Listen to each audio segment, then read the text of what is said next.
नमस्कार मित्रों, स्वागत है आप सभी का एजुकेशन मंत्रा में। जैसा कि हमने बताया है कि रोज शाम को हम per day educational content provide करेंगे एजुकेशन मंत्रा में, तो उसी परिप्रेक्ष्य में इस वीडियो सेशन का निर्माण किया गया है। देखिए, इस वीडियो सेशन में हम भारतीय संविधान के अंतर्गत भारत के राष्ट्रपति एवं भारत के उपराष्ट्रपति इन दोनों टॉपिक को कवर अप करेंगे।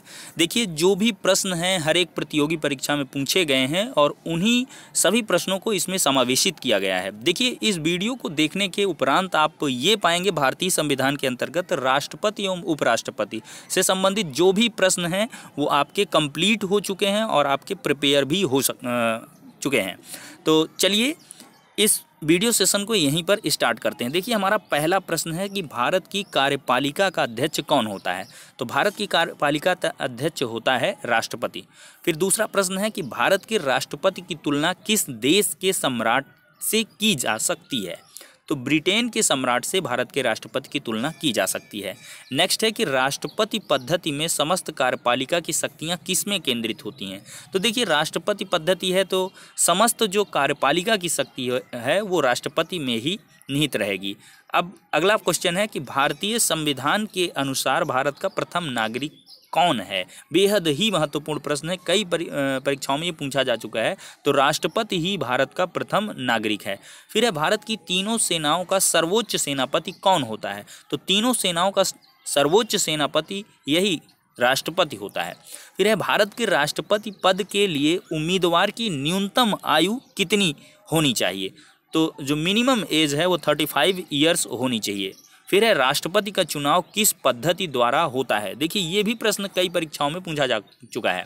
यह है समानुपातिक प्रतिनिधित्व एवं एकल संक्रमणीय प्रणाली द्वारा।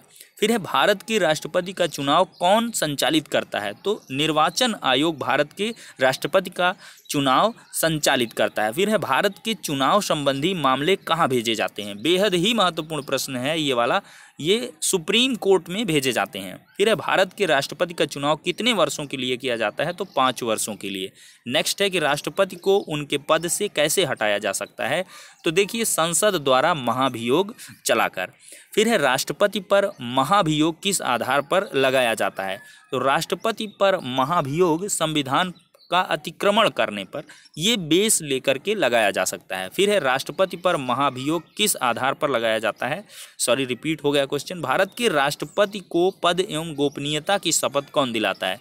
तो भारत का मुख्य न्यायाधीश यानी कि chief justice of India CJI जो है वो भारत के राष्ट्रपति को पद एवं गोपनीयता की शपथ दिलाते हैं। नेक्स्ट क्वेश्चन देखते हैं, संविधान के किस अनुच्छेद के अंतर्गत राष्ट्रपति मुख्य न्यायाधीश के समक्ष शपथ ग्रहण करता है। तो आर्टिकल 60 के अंतर्गत। फिर है राष्ट्रपति अपना त्यागपत्र किसे सौंपता है। बेहद महत्वपूर्ण है, उपराष्ट्रपति को। फिर है राष्ट्रपति के त्यागपत्र की सूचना उपराष्ट्रपति किसे देता है।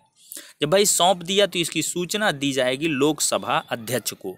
फिर है स्वतंत्र भारत के प्रथम राष्ट्रपति किस राज्य के थे। तो ये थे बिहार के। फिर है भारत के किस राष्ट्रपति की मृत्यु कार्यकाल खत्म होने से पहले हुई है। देखिए, ये डॉक्टर जाकिर हुसैन और फखरुद्दीन अली अहमद ये 2 राष्ट्रपति हैं जिनकी असामयिक मृत्यु हो गई थी और कार्यकाल में ही ये एक्सपायर कर गए थे। फिर है भारत का राष्ट्रपति किसकी नियुक्ति नहीं करता। तो भारत का राष्ट्रपति उपराष्ट्रपति की नियुक्ति नहीं करता है। फिर है वित्त बिल के लिए किसकी स्वीकृति आवश्यक है। तो राष्ट्रपति की। फिर है लोकसभा एवं राज्यसभा में राष्ट्रपति कुल कितने सदस्यों को मनोनीत कर सकता है। तो देखिए, कुल 14 सदस्यों को मनोनीत कर सकता है।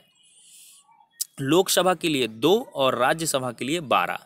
फिर है भारत के राष्ट्रपति को कौन सलाह देता है। तो संघीय मंत्रिपरिषद ये सलाह देता है। फिर है कौन सा व्यक्ति कार्यवाहक राष्ट्रपति तथा उच्चतम न्यायालय का मुख्य न्यायाधीश रहा। ये M हिदायतुल्ला जी हैं, ये कार्य कर चुके हैं। फिर है किस विधेयक को राष्ट्रपति पुनर्विचार के लिए नहीं लौटाता।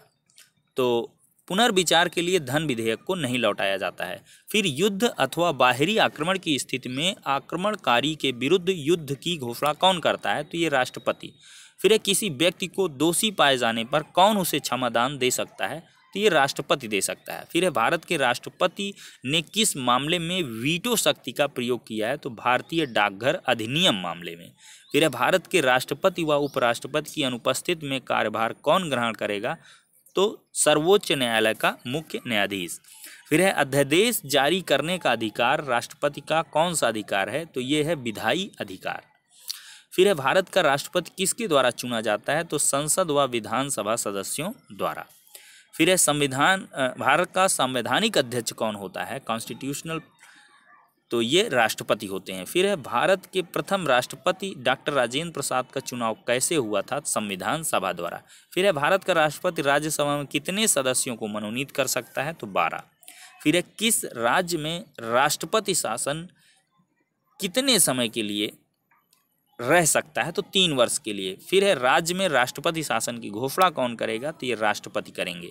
फिर है भारतीय संविधान के अनुसार भारत का राष्ट्रपति राज्य का क्या है, तो ये राज्य का संवैधानिक अध्यक्ष है। फिर नेक्स्ट क्वेश्चन है भारत के राष्ट्रपति का चुनाव कैसे होता है, तो अप्रत्यक्ष रूप से। फिर है राष्ट्रपति चुनाव के लिए प्रस्तावक एवं अनुमोदकों की संख्या कितनी है, तो 50-50। फिर है भारत में किसके चुनाव में आनुपातिक प्रतिनिधित्व चुनाव प्रणाली अपनाई गई है, तो राष्ट्रपति के चुनाव में। फिर है राष्ट्रपति पद रिक्त होने पर कितने समय में भरना आवश्यक है, तो 6 माह में। फिर है राष्ट्रपति किस सूची के विषय पर अध्यादेश जारी कर सकता है, तो संघ व समवर्ती सूची पर। फिर है जब किसी विधेयक को संसद में प्रस्तुत किया जाता है तो इसकी अनुमति के बाद, किसकी अनुमति के बाद वह अधिनियम बन जाता है, तो राष्ट्रपति की अनुमति के बाद। ठीक है, ये प्रश्न थे भारत के राष्ट्रपति के संबंध में। अब देखते हैं भारत के उपराष्ट्रपति के संबंध में बनने वाले प्रश्न। फिर भारत के उपराष्ट्रपति की तुलना किस देश के उपराष्ट्रपति से की जा सकती है, तो संयुक्त राज्य अमेरिका के। फिर है राज्यसभा का पदेन अध्यक्ष कौन होता है, तो ये होता है उपराष्ट्रपति। फिर है राज्यसभा की बैठकों का सभापति कौन होता है, तो उपराष्ट्रपति। फिर है उपराष्ट्रपति का चुनाव कैसे होता है, तो अप्रत्यक्ष रूप से। फिर है उपराष्ट्रपति के चुनाव हेतु कौन सी प्रणाली अपनाई जाती है, एकल संक्रमणीय प्रणाली। फिर है उपराष्ट्रपति को पद व गोपनीयता की शपथ कौन दिलाता है, तो ये दिलाते हैं राष्ट्रपति। फिर है भारत के उपराष्ट्रपति का चुनाव कौन करता है, तो संसद के दोनों सदन के सदस्य, जो निर्वाचित सदस्य हैं वो करते हैं। फिर है उपराष्ट्रपति अपना त्यागपत्र किसे देता है, तो राष्ट्रपति को। उपराष्ट्रपति अपने मत का प्रयोग कब करता है, तो मतों के बराबर रहने की स्थिति में। फिर है भारत के प्रथम उपराष्ट्रपति कौन थे, तो डॉक्टर सर्वपल्ली राधाकृष्णन जी। फिर है कार्यकाल समाप्त होने से पहले उपराष्ट्रपति को हटाने का अधिकार किसको है, तो संसद को। फिर है किस सदन में उपराष्ट्रपति को पदच्युत करने का प्रस्ताव रखा जाता है, तो राज्यसभा में। नेक्स्ट ले लेते हैं, भारत में लगातार 2 बार उपराष्ट्रपति कौन रहा है, तो ये रहे हैं डॉक्टर सर्वपल्ली राधाकृष्णन जी। फिर है मोहम्मद हामिद अंसारी क्रम के हिसाब से कौन से उपराष्ट्रपति हैं, तो ये हैं 12वें। फिर है उपराष्ट्रपति के चुनाव में उम्मीदवारों के नामांकन के लिए निर्वाचक मंडल में कम से कम कितने अनुमोदक आवश्यक हैं, तो 20। फिर है उपराष्ट्रपति के चुनाव संबंधी विवाद को कौन देखता है, तो ये सुप्रीम कोर्ट देखता है। फिर है उपराष्ट्रपति का कार्यकाल कितना होता है, तो 5 वर्ष। उपराष्ट्रपति पद हेतु कम से कम कितनी आयु आवश्यक है, तो 35 ईयर्स। फिर है संविधान के किस अनुच्छेद में उपराष्ट्रपति का वर्णन है, तो अनुच्छेद 63 में। फिर है उपराष्ट्रपति किस सदन का सदस्य नहीं हो सकता है, तो ये राज्यसभा का। तो ये अति महत्वपूर्ण प्रश्न थे भारतीय संविधान के अंतर्गत 2 महत्वपूर्ण टॉपिक भारत के राष्ट्रपति एवं उपराष्ट्रपति से संबंधित। देखिए ये दोनों टॉपिक हमने कवर कर लिए हैं। आशा है जितने भी प्रश्न बनेंगे वो इन्हीं से बनेंगे, चूँकि महत्वपूर्ण प्रश्नों का समावेशन है इस पूरे वीडियो सेशन में। तो आशा है कि वीडियो पसंद आया है। अगर पसंद आया हो तो इसको लाइक कर दें और शेयर कर दें अन्य मित्रों तक पहुँचाने के लिए। देखिए सब्सक्राइबर बेस बढ़ाने के लिए आप चैनल को सब्सक्राइब भी करिए, क्योंकि जैसे जैसे व्यूअर्स बढ़ेंगे तो सेल्फ मेड स्टडी कंटेंट को हम प्रोवाइड कराने लगेंगे और अच्छे मटेरियल्स को प्रोवाइड करेंगे। तो आपसे गुजारिश है, रिक्वेस्ट है कि ज़्यादा से ज़्यादा चैनल को सब्सक्राइब कर लें आप लोग, और इसके बाद लाइक करें वीडियो को और शेयर भी कर दें, जिससे सब्सक्राइबर बेस बढ़े, ज़्यादा से ज़्यादा पब्लिक जुड़े, फ्रेंड्स जुड़ें जो पढ़ना चाहते हैं, आगे बढ़ना चाहते हैं, किसी भी प्रतियोगी परीक्षा के संबंध में तैयारी करना चाहते हैं। तो इस लिहाज से सभी लोग एक दूसरे को सजेस्ट करिए और फ्री एजुकेशनल कंटेंट को हमारे एजुकेशन मंत्रा यूट्यूब चैनल में आप प्राप्त करिए। तो इन्हीं सभी बातों के साथ वीडियो को करेंगे खत्म। मिलेंगे नेक्स्ट वीडियो में, तब तक के लिए जय हिंद, वंदे मातरम।